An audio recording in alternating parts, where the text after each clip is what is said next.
সুকুমার রায়ের গল্প আষাঢ়ে জ্যোতিষ। মানুষের বিদ্যায় যেখানে কুলায় না কল্পনা, সেখানের অভাব পুরাইয়া লয়।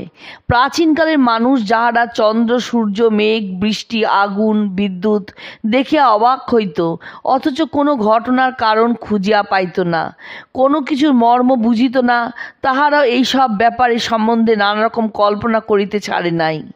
সেই সব প্রাচীনকালের কল্পনা কিন্তু কত দেশের, কত পুরাণে, কত গল্পের আকারে এখনও খুঁজিয়া পাওয়া যায়। কেমন করিয়া সৃষ্টি হইল, তাহার কত রকম কাহিনী লোকের মুখে মুখে চলিয়া আসিতেছে। আজও তাহা শুনিলে আমাদের কৌতূহল জাগে।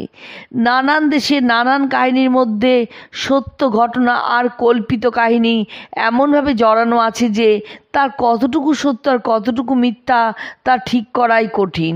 এই পৃথিবীর সম্বন্ধেই কত গল্প মানুষে বানাইয়াছে।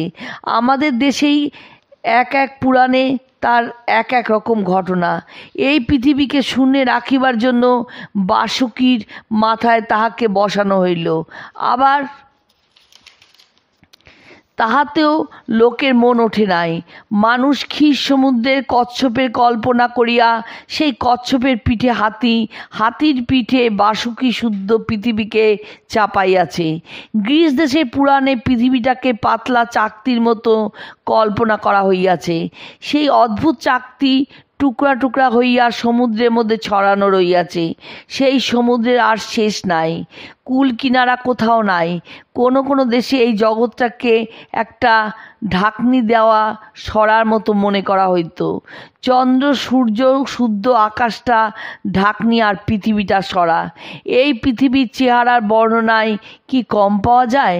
3 কোণা, 4 কোণা, টাকার মতো, বাটির মতো, পদ্মের মতো, কত রকমের কল্পনা। নরওয়ে দেশের পুরাণে বলে এই পৃথিবীটা একটা দৈত্যের মৃতদেহ। পৃথিবীর স্থলের ভাগ তার মাংস, এই সমুদ্রগুলোই তার রক্ত, পাহাড়গুলি তার হাড় আর দাঁত, আর গাছপালা সব তার গায়ের লোম আর চুলের জটা।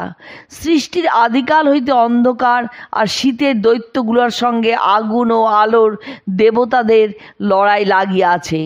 দৈত্য যোদ্ধা ইমিরকে রথ করিয়া দেবতারা তার শরীরটাকে আকাশের একটা প্রকাণ্ড ফাঁকের মধ্যে গুজিয়া সেইখানে এই পৃথিবীর সৃষ্টি করিলেন। মনের মতো পৃথিবী গড়িয়া তাহারা দৈত্যের মাথায় খুলিটা দিয়া আকাশ বানাইলেন। সেই আকাশে দৈত্যের মগজ ছিটাইয়া মেঘের সৃষ্টি হইল। তখন সকলে বলিলেন, এমন সুন্দর পৃথিবী, ইহাকে অন্ধকার রাখা চলে না, ইহার জন্য আলো চাই।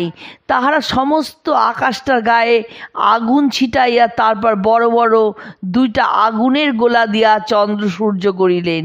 সেই চন্দ্র সূর্যের চমৎকার রথ গড়া হইল। সূর্য ও চন্দ্র নামে 2 মহাবীর হইলেন রথের সারথি। সমস্তই ঠিক হইল, কেবল 2টা ভয়ানক দৈত্য নেকড়ে বাঘের চেহারা ধরিয়া কখন যে চন্দ্র সূর্যের পিছনে ছুটিতে লাগিল, দেবতারা তাহাদের আটকাইতে পারিল না। দৈত্য 2টার নাম স্কোল বা ঘৃণা ও হাঁটি মানে বিদ্বেষ।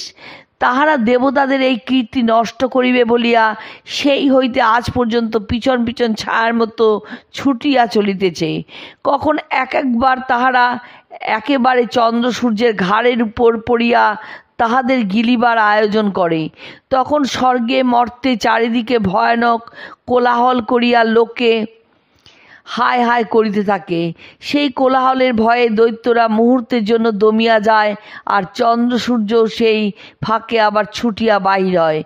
এই রকমভাবে গ্রহণের পর গ্রহণ আসে, আর চন্দ্র সূর্যের প্রাণ লইয়া টানাটানি পড়ে। এমন একদিন আসিবে যখন এই দৈত্য চন্দ্রকে সূর্যকে একেবারে গিলিয়া হজম করিয়া ফেলিবে। তখন প্রলয় আসিয়া সমস্ত সৃষ্টি ধ্বংস করিয়া ফেলিবে। চন্দ্রের একটি ছেলে আর একটি মেয়ে, তাহাদের নাম হিউকি আর বিল। তাহারা আগে পৃথিবীতে থাকিত, সে সময় তাহাদের নিষ্ঠুর বাপ সারা রাতে তাহাদের দিয়া জল বহাইত। সেই জন্য চন্দ্র তাহাদের পৃথিবী হইতে কাড়িয়া নিয়া নিজের বুকে লুকাইয়া রাখিয়াছেন। ওই যে চাঁদের গায়ে কালো কালো দাগ দেখিতে পাও, সেগুলি আর কিছু নয়, হিউকিও বিল তাহাদের মায়ের কোলে ঘুমাইয়া আছে। ইংরেজিতে যে ছেলে ভুলানো ছড়া শোনা যায়, Jack and Jill went up the hill to fetch a pail of water. Jack ও জিল জল আনিতে পাহাড়ে উঠিল।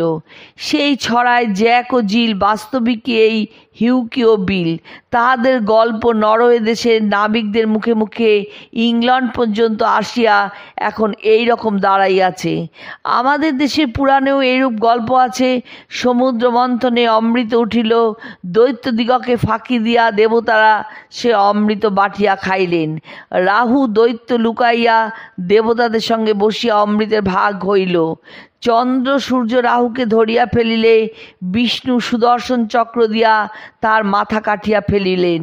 সেই অবধি রাহুর কাটা মাথা লাগিয়া একবার চন্দ্র সূর্যের ঘাড়ের উপর পড়িয়া তাহাদিগকে গিলিবার আয়োজন করে, আর তাহাতেই গ্রহণ হয়।